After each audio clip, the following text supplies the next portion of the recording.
श्री स्वामी समर्थ मैत्रिणींनो, हे बघा मी ब्लाऊज शिवते. ते आता 1-2 ऑर्डरी होत्या, ते जे मी शिवलेले आहे.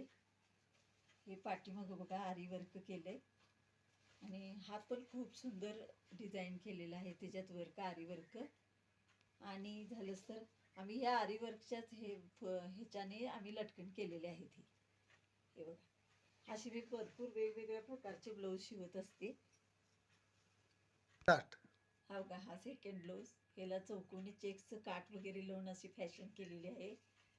स्लीव्ज मोठे आहेत त्याचे 10 इंच आणि हा 4 टक्स ब्लाऊज आहे. आणि हा बघा, हा एक नवीन पॅटर्न केलेला आहे आम्ही. हे पफ केले, बटरफ्लाय एक बटन लावले आणि हाताला पण खूप छान पफ स्लीव शिवलेत आणि असं आकार असा केलेला आहे, म्हणजे असं दिसणार हे बटन. खूप छान झालेत हात ह्याचे. तर हे करायला हा पण 4 टक्सच ब्लाऊज आहे बघा.